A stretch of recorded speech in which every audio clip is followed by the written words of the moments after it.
Kalian pasti tidak asing dengan karakter yang selalu digambarkan sempurna seperti Optimus Prime dari Universe G1. Bukan versi Netflix, apalagi Bayverse. Kalian bisa cek video saya sebelumnya sendiri jika masih kepo. Jadi karakter Gary Stu seperti G1 Optimus ini bukanlah tipikal karakter yang berkembang bersama penonton, melainkan sebagai cahaya bagi para penggemarnya di saat-saat tersuram. Makanya jangan heran banyak yang suka karakter seperti ini, apalagi jika dibuatkan figurnya. Jika membicarakan hal tersebut, apakah figur ini sudah memenuhi syarat untuk menjadi figur mainline G1 Optimus Prime terbaik sejauh ini?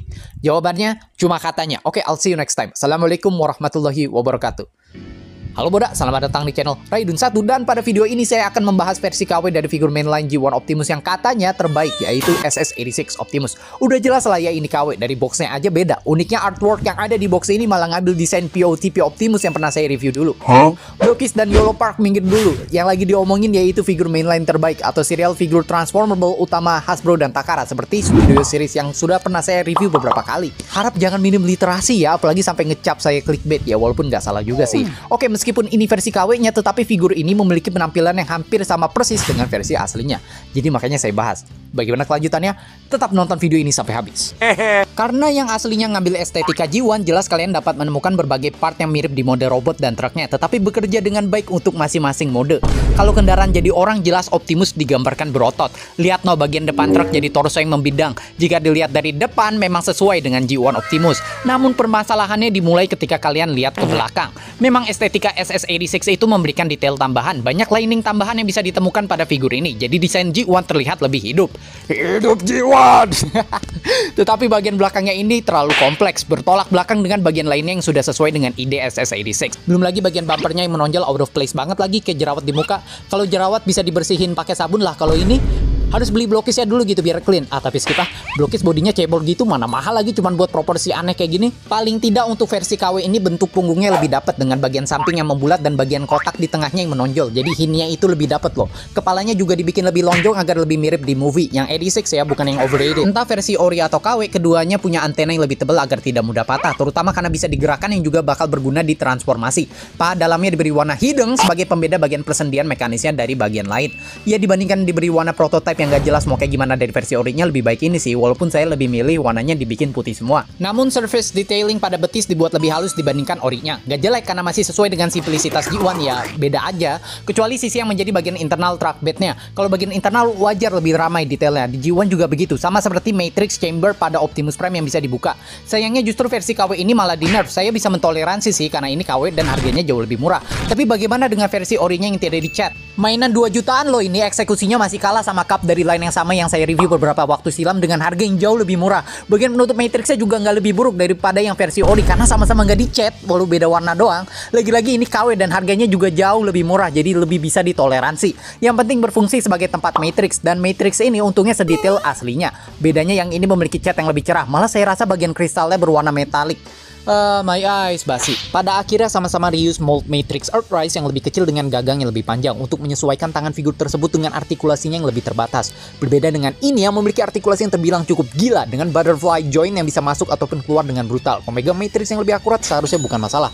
Terlebih lagi kalau kalian mau pose never. Selain itu jari jemarinya punya artikulasi double hinge joint dengan telunjuk yang terpisah dari yang lainnya. Jadi kalian dapat mengekspresikan diri secara lebih bebas. Selebihnya sama seperti biasanya, namun jangkauan setiap artikulasi yang ada benar-benar memakai budget Commander Class dengan baik jika saja aspek-aspek lainnya tidak ampas. Jelas lain cerita dengan figur inilah ya, terutama dengan artikulasi yang secara mencurigakannya solid. Namun semua itu tetap berasa kurang tanpa hadirnya aksesoris lain, ya enggak. Tentu saja Optimus versi ini juga memiliki rifle klasiknya yaitu Ion Blaster. Benjolan di barelnya sedikit aneh bahkan untuk G1 karena berfungsi sebagai port effect. Padahal bisa saja barelnya dibuat lebih besar agar lubangnya cukup sebagai tempat efek. Tapi dengan demikian, laras rifle-nya jadi terlihat lebih sangar dengan detailing asli maupun tambahan ala-ala SS86. Tentu tembakannya punya blast effect sendiri yang menyerupai efek tembakan itu tembakan Optimus pada aksi tembak menembak di movie 86. Bentuknya sederhana tetapi sangat estetik ketika dipasangkan. Sayang tidak semua tembakan dapat dipasangkan efek tembakan ini. Knalpot yang dapat dijadikan semacam flamethrower seperti di Transformers 1 juga tidak bisa dipasangkan dengan efek bawaannya tersebut. Padahal efek lain bisa loh. kayaknya. Dan karena efek tembakan ini bukan dari plastik lembek seperti orinya, pemasangannya justru jadi bermasalah, terutama karena lubangnya kekecilan. Ya, mau nggak mau harus dipaksa digesek. Hehe, buat. Kapaknya hampir memiliki isu yang sama, untung saja lubangnya masih sesuai. Kapak Energonnya yang hanya muncul di season 1 juga akurat dan bagus, tidak alay dengan memberikan duri-duri pada handle-nya seperti versi MP10. Entah kapak Energonnya ataupun efeknya ini, keduanya dapat membiaskan cahaya yang dapat memanjakan mata. Namun masalah lain muncul ketika kalian ingin membuka panel tangannya untuk diputar. Panel tersebut sangatlah keras. Saya jadi mengerti kenapa sellernya memberikan pelumas untuk figur ini. Loh, bukannya kalau kencang malah bagus ya? Tidak jika terlalu kencang, apalagi dengan bahan yang tidak sefleksibel Hasbro.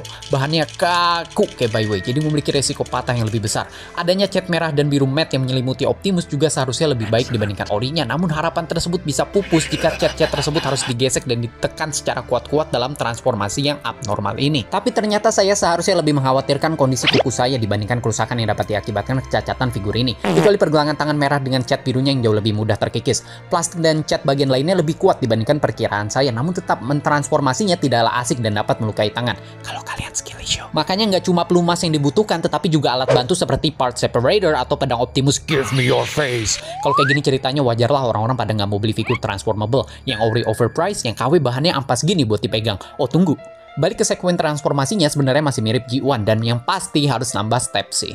Saya bisa melihat budget commander yang dialihkan ke engineeringnya yang kompleks, tapi nggak perlu. Transformasi bagian ke atas yang over-engineer ini ternyata terinspirasi plagiat SS-102 Optimus. Pantesan backpacknya kanker gini lah, referensi transformasinya aja kurang cocok. Padahal bisa ngambil referensi lain kayak MP01 atau Hybrid Style yang juga jadi rujukan Magic Square. Kenapa malah milih yang lebih nggak mirip gitu? Emang punggung dia bisa jadi tempat bedilnya, tapi komprominya ini terlalu besar. Namun bagian kakinya perlu diapresiasi dengan permainan putaran ban dan pergerakan panel yang dapat membuka tutup bagian-bagian tertentu yang super efektif tanpa harus jadi over-engineer. Dan setelah proses yang tidak menyenangkan, bagian-bagiannya masih dapat terpasang dengan sangat baik dan solid. Kita semua sudah tahu out mode-nya apaan, yaitu Truck Freeliner FLT atau WFT, bukan WTF. Cap over yang kartunis bisa dilihat dari kaca depannya yang kotak, akurat dengan G1 namun disertai panel lining dan detailing baut seperti truk sungguhan. Lampu depannya memiliki dimensi yang lebih tajam dibandingkan orinya, sisanya hampir sama dengan posisi ban yang lebih rendah khas G1, tetapi masih dapat berjalan dengan sangat mulus meskipun tidak jadi memakai ban karet seperti prototipe-nya. Detail ban dan velgnya juga mirip di dunia nyata dan masih berasa kartunis di tempat yang sama. Pokoknya udah benar-benar berasa G1 banget lah kalau dari depan. Dari belakang, kalian dapat melihat posisi lampu dan bumper belakang yang benar, tidak seperti orinya yang penampilannya tidak hanya bermasalah karena ada outline-nya, tapi juga saya dengar ada isu rusak. Beralih ke truck bednya yang jelas tidak bisa dibikin flat biar rada mirip sama truk asli, tapi detail yang ada masih membawa nuansa animasi. Sama seperti tangki bensinnya yang nggak cuma estetik, tapi juga terbuat dari besi jadi nyaman untuk dipegang. Dan ini bukan tipikal diecast yang ganggu, sampai kalian melihat bagian belakang capnya. Aduh, bagian ini lagi. Memang harusnya jadi kartunis, tapi bukan berarti jelek ya. Eksekusinya ini ganggu banget, nggak selaras sama bentuk truknya dan malah lebih mirip bagian yang belum ditransformasi secara sempurna. Bedilnya yang bisa ditaruh di belakang aja belum bisa nutupin keampasannya. Ya itu juga kalau bedilnya bisa ditaruh, susah cuy. Mungkin kalau ada trailernya bakal mendingan, jadi nggak terlalu kelihatan jeleknya yang nggak ada di versi ini, kecuali kalian beli add-onnya.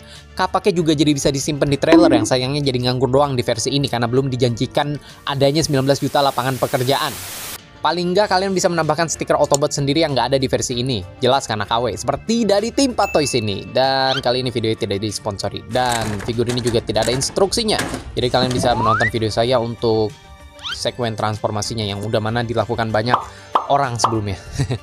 Jadi apa saya merekomendasikan figur ini? Tentu tidak. Kalau mau figur mainline G1 terbaik, kalian bisa ambil versi Dramatic Capture Series-nya. Tidak terlalu akurat karena lebih mengarah modernisasi, tapi dari review yang saya tonton, kalian akan mendapatkan pengalaman yang bisa bikin kalian betah sama figur transformable. Sama seperti kebanyakan figur sebelumnya yang saya review. Cuma kalau masih ngotot pengen punya desain ini, kalian bisa ambil MD005 yang katanya punya bahan yang lebih bagus. Atau ambil aja Byway TW1030 atau BMB SS38 yang masih mirip G1 kalau masih mau lebih ekonomis. Tapi kalau kalian fans diehard G1 yang mau desain faithful tapi juga ekonomis walau kualitasnya nyiksa, baru deh ambil ini. Ya sekian dari saya. Wassalamualaikum warahmatullahi wabarakatuh. I'll see you next time.